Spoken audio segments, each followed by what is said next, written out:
سکتے ہیں. کئی سال پہلے میں ایک بریلوی عالم کے پاس بیٹھا ہوا تو میں نے ان کے سامنے وہ حدیث بیان کی مسند احمد کی اور امام بخاری کی کتاب الادب المفرد میں. ایک شخص نے کہا یا رسول اللہ ما شاء اللہ و شئت، اے اللہ کے رسول جو اللہ چاہے اور جو آپ چاہیں. تو نبی اسلام نے فرمایا اجعلتنی للہ ندا، کیا تو نے مجھے اللہ کے مقابلے پہ کھڑا کر دیا؟ ابھی میں نے حدیث اتنی بیان کی ہے نا تو وہ مولانا صاحب کہتے ہیں جی آپ اس کا مطلب کیا لے رہے ہیں؟ میں نے کہا جو ہے وہی مطلب لے رہے ہیں. کہتے ہیں نہیں یہ مطلب نہیں اس کا مطلب یہ ہے کہ نبی اسلام پوچھ رہے تھے کہ مجھے آپ نے اللہ تو نہیں بنا دیا ہوا؟ یعنی اگر اللہ بنا کے مجھے کہہ رہے ہو نا جو اللہ کی مرضی اور جو نبی آپ کی مرضی، پھر تو ہے شرک. اور اگر اللہ بنائے وغیرہ پھر خیر. میں کہا رکو ذرا صبر کرو، ابھی حدیث مکمل نہیں ہوئی ہے. حدیث کے اگلے الفاظ اس کی حفاظت کرتے ہیں، جس طرح اس آیت کے اگلے الفاظ نے حفاظت کی کہ اگر میں خود سے غیب جان لیتا تو میں خیر کثیر جمع کر لیتا اور مجھے کبھی کوئی تکلیف نہ پہنچتی.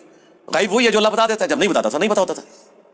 اگلے الفاظ اس حدیث میں یہ ہیں قل بل ما شاء اللہ وحدہ، بلکہ کیا ہے جو اکیلا اللہ چاہے. اب ان الفاظ نے وہ معاملہ ہی ختم کر دیا کہ جی اللہ سمجھتے ہوئے نہیں کہہ سکتے، بغیر اللہ سمجھ. بظاہر انجینئر صاحب کی گفتگو سے تو ایسے لگتا ہے جیسے کسی نے انہیں کہانی کرانے کی کوشش کی اور یہ آگے سے ماشاءاللہ اتنے عالم دین تھے، انہوں نے اسے پکڑ لیا اور اس کا رگڑا لگا دیا. انجینئر صاحب کے اسٹوڈنٹس کے لیے ایک اچھی سٹوری ہو سکتی ہے مگر ہمارے لیے نہیں ہے، کیونکہ یہ انجینئر صاحب نے جو سٹوری کرائی ہے یہ قرآن مجید کی کم و بیش 18 آیات کے اگینسٹ ہے اور کئی احادیث مبارکہ کے اگینسٹ ہے. اب انہوں نے جس حدیث مبارکہ کا اسکین لگایا، اگر آپ وہی حدیث مبارکہ غور سے دیکھیں تو اس میں کہنے والے شخص نے کہا جو اللہ چاہے اور جو آپ چاہیں. جب بیچ میں اور آ جائے تو چاہتیں جدا ہو گئیں، مطلب اللہ الگ چاہے معاذ اللہ، آپ الگ چاہیں معاذ اللہ. تو جب چاہتیں جدا ہو جائیں گی تو ظاہر ہے وہاں پر آقا علیہ الصلوۃ والسلام اپنی ذات اقدس کو درمیان میں نہیں لائیں گے کہ چاہت میری تو کچھ نہیں ہے، کیونکہ نبی کی اپنی چاہت کچھ نہیں ہوتی، نبی وہی کرتے ہیں جو اللہ چاہتا ہے. یہ قرآن مجید ہے. تو جب اس نے جدا کر دیا تو آقا علیہ الصلوۃ والسلام نے اسے ٹوک دیا کہ اگر جدا پڑھنا ہے تو پھر ایسے پڑھ، ورنہ حقیقت یہ ہے یہ دو ذاتیں بظاہر خالق اور مخلوق ہیں لیکن ان کے حکم ایک ہے، ان کی چاہتیں ایک ہیں، ان کے غنا ایک ہے، ان کی سخا ایک ہے، ان کا کنکریاں مارنا ایک ہے، ان کا کسی کے ہاتھ پہ بیعت لینا ایک ہے.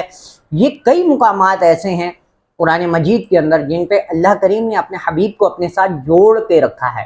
تو اس کہنے والے شخص نے جب جدا کیا جیسے کہ انجینئر صاحب کرتے ہیں تو آقا علیہ الصلوۃ والسلام نے انہیں روک دیا، اس شخص کو روک دیا.